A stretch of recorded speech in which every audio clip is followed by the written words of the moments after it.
Good morning, everyone, and welcome to episode 262 of the On Air Advocate. We're at the On Air Advocate. We look to provide education, support, and empowerment for all of those with different abilities, mental and medical illnesses, and their caregivers. For those of you who may not know me, my name is Tammy Flynn, and I am the host and producer of the On Air Advocate. And I am super excited if you are here this early Friday morning joining us, or whether you are catching this on the replay.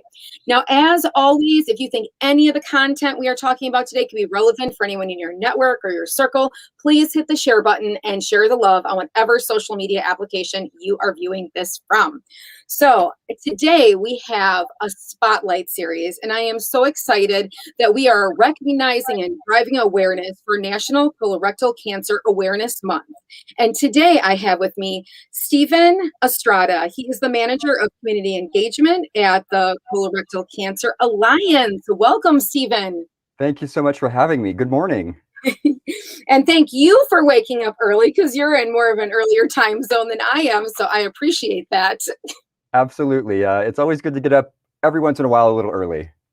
Yes, and as we are talking about this being Colon Cancer Awareness Month and all that comes around it, you have a pretty extraordinary story, Stephen, and you haven't been on the show before. So I would love for you to let people know, a little bit about Stephen, within the work role place, but then also your story and journey as to how you got there.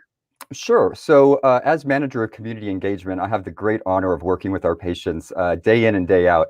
I manage one of our online communities. It's Ally to Ally. I used to travel a lot pre-corona, all around the nation, making sure that patients felt empowered, educated, and prepared for the diagnosis that they just received. I do a lot with volunteers, which is probably the best part of my job, connecting with that community. The way I came into the job was a little dicey, actually. When I was 28, I was diagnosed with stage 4 colorectal cancer. It was caused by a genetic syndrome called Lynch Syndrome, which ran through my mother's side of the family. So my grandmother actually had colorectal cancer at 36.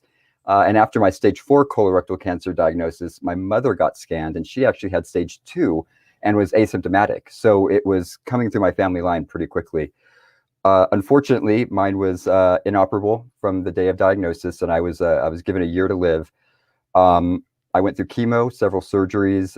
It was a very, very, very difficult time. But within this time, I really became connected to the community. And thankfully, organizations like the Colorectal Cancer Alliance really stepped up and really helped support me through what was easily the most difficult time of my life. Time went on, and after about a year, which was supposed to be my expiration date, I was able to join a clinical trial, and it was with a new immunotherapy drug that was unnamed at the time. As soon as I got the first drip in me, I knew it was working. There was a fascinating reaction in my body. I could feel the tumor kind of writhing inside of me. And from that day forward, I felt well, and I hadn't felt well in about a year prior. So I spent about 5 years on that trial. 3.5 of those years were spent with no evidence of disease. The cancer had completely been eliminated from my body. In November, I was graduated out of the program. I think I was one of the longest participants on the trial, actually. But they had enough of me, and I had enough of them. So they kicked me out. And then this past February, I got called in, and they gave me the other C word. They said I was cured. So I've been released, and here I am. I could bring tears to my eyes this morning. That is such a phenomenal story. And with you knowing that you had that family history, when was the first time you went in to get checked? Like, how early did you start getting checks, knowing that you had this predisposition to possibly having this?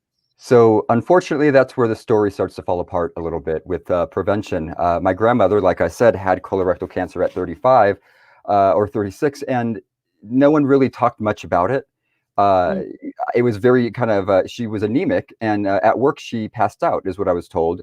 She's still alive. She's doing great. But she went to the hospital. They found a tumor in her, and they cut it out, and that was kind of it. That was the last she ever had of cancer. So it was never really brought up through my family. When I was bringing up my abdominal issues and my gastro issues and just all the pain that I was in, she finally kind of brought that back up and said, I don't want to scare you, but you need to bring this up to your doctors. So I did. I brought it up to several doctors on several different visits, and no one would listen to me. I got the same answer, which was, "You're too young for cancer." It wasn't even just colorectal cancer; it was I was too young for cancer. Um, so no one knew about my genetic condition. No one knew that it was running through my family. No one knew my mother's life was in danger. Uh, I will say that when I did think that I was not going to be on this earth much longer, and we found my mother's cancer, that kind of gave me a strange peace, knowing that if I wasn't going to be here, at least I felt like I saved my mother's life. So that was, something that carried me through the very early days of this. Yes, and do you feel that there is that this has evolved now that there have been, as we talked about before the show, last year losing that, phenomenal actor at such a young age, to colon cancer. Do you feel like there has been more awareness driven that when young people are saying, hey, I need to be checked, more doctors looking at that genetic makeup and saying, let's start this, more prevention early?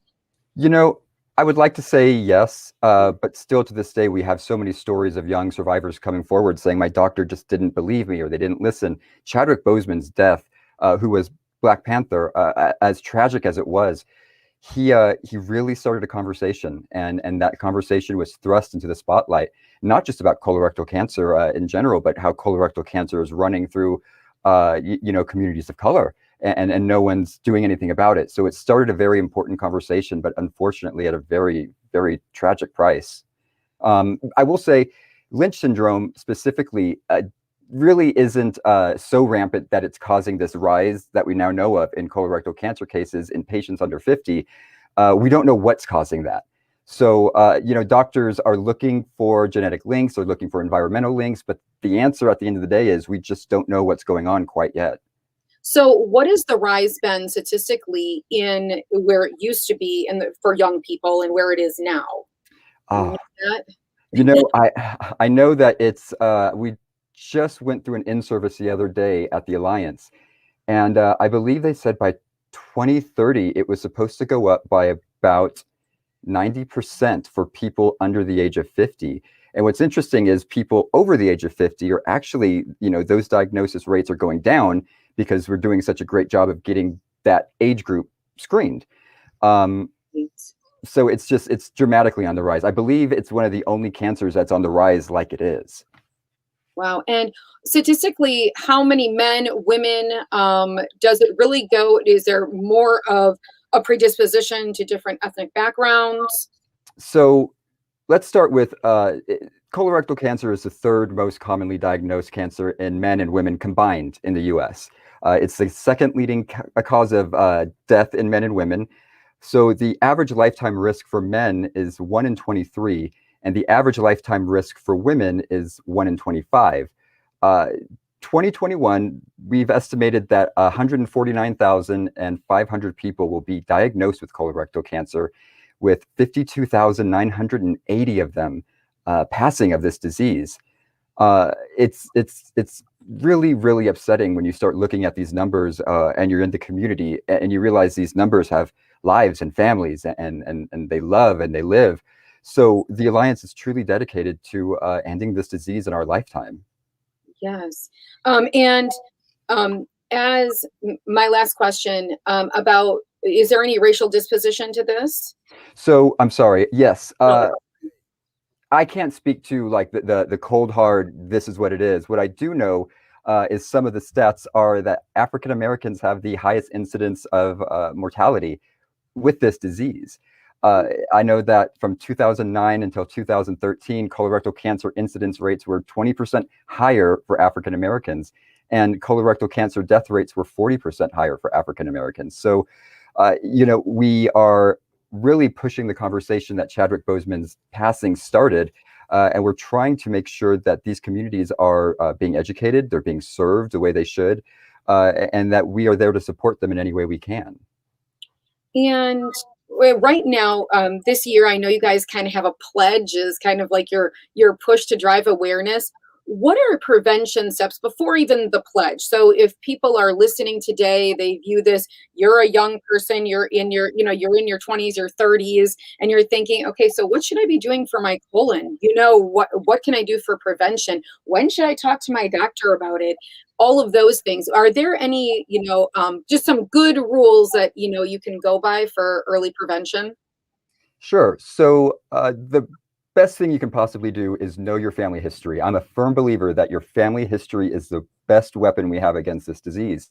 Uh, with that said, recent guidelines of the American Cancer Society's guidelines have changed from people 50 and older getting screened to now 45, which is still not young enough, but we're getting there. So I believe I've read that it's going to be adopted, nationally, hopefully very soon. So 45 start getting screened. African Americans actually used to be 45 to get screened initially. Now they're saying 40, I believe. So the age has dropped a little bit. As far as what you can do to prevent it beyond family history, I would say kind of the things that just make sense.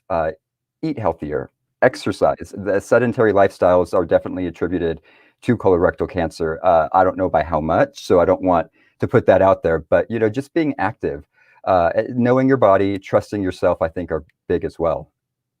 Wonderful. And with the Alliance, what are things, you guys are doing the pledge this year, but tell me some of the resources and the things that are there that people can gather information, get involved, spread awareness, support groups, all that kind of stuff. So we have quite a lot of different programs and services for patients. We have everything from our online communities. I manage one of them, Ally to Ally, and you can find us at allytoally.org. It's a large community made up of smaller topic-centric groups. So we have groups for metastatic patients, groups for caregivers, groups for wellness during and after diagnosis. We also have a Facebook group called Blue Hope Nation. We've got it's adminned by our certified patient navigators who are on our helpline. And our helpline, just I'm going to put it out there, is 877-422-2030. If you have any insurance questions, if you have ostomy questions, if you have questions about the disease in general, please call our helpline. We have patient stipends to help with supporting them through this diagnosis. Gosh, our volunteer program is so robust, and it's obviously made up of survivors. So we really try to tackle this disease from all aspects, not just by funding clinical research and not just by ensuring that people are supported. We're making sure they have community and they can, really do well with that community. And for the helpline, so is that open like 24/7 as a helpline or certain business hours? If we could do 24/7, we would, but it does have business hours. So it is 9 to 5, Monday through Friday, Eastern. So you can call anytime during those hours. If you call after those hours, you can leave a message and a certified patient family navigator will get back to you. I believe the next business day. I mean, they're so good. These women, they're the dream team. So you'll be in good hands if you need them. That is phenomenal. I've not heard of many organizations that have a hotline that you can call and just ask questions. I think that is wonderful. Now, what about any webinar series, any educational things coming up? Is there anything for this month being the awareness month that you guys are doing possibly special that you are, don't usually do during the normal year? Sure. So, March is it's ours. So we really get out there and talk about screening. This year, we are honored to have been partnered with another company to bring colonoscopies to people who really need them. And through these colonoscopies, they will also be driving research into a new, potentially groundbreaking blood-based screening test. So, if you or a loved one is needing to have a screening colonoscopy, this company, Freenome, is seeking participants for its clinical trial that's just going to revolutionize this whole blood-based screening modality. So we're looking for people who can get a colonoscopy and also get their blood drawn to help along with this research. And you can call the helpline for more on that. And again, that's 877-422-2030. So we're pushing that a lot during March. But we're also, you mentioned, our pledge, which is at pledge.getscreened.org. You can go and put your name in, and it basically is a pledge to, how I like to say, take care of yourself. It's a pledge to get screened and to start that conversation with your provider. So I encourage anyone listening to go to pledge.getscreened.org and fill out that form pledging for you to take care of your body. And we will follow up with information on how you can go about getting a colonoscopy. Beyond that, we're doing Dress in Blue Day, which was last Friday. We have live video chats all throughout March to support patients and caregivers and allies who just support people like us. There's probably not enough time today to talk about everything we're doing in March, but check us out at ccalliance.org for sure. Yes, and since we are all not as good as you, Stephen, because I feel like you have all that down. You have all the websites and all that. I know that is so good. After the show, we're going to just drop below in the comments. We can drop below all those different things to take the pledge, to access the website, the 800 number, all of that stuff, so people have a straight line to get a hold of you guys. That's awesome. I really appreciate that. Well, Stephen, I thank you so much for being here early this morning with us here at the On Air Advocate, sharing your story and more about the Alliance. I hope everyone takes the pledge. I took the pledge. We all need to get on that. I shared that, so I'm going to be hounding all my family and friends. Good, good. You never know whose life you might be saving. So go do the pledge. Right. Awareness and education is our most, powerful tool. So we need to utilize it. So thank you again. Thank you all for watching. If you guys want to know more about the On Air Advocate, you can head on over to onairadvocate.com and find all of our services there. And if you want to know more about the Alliance, we are going to drop that below in the comments. All right, everyone. Have a fabulous Friday and a great weekend. Thank you. Bye-bye.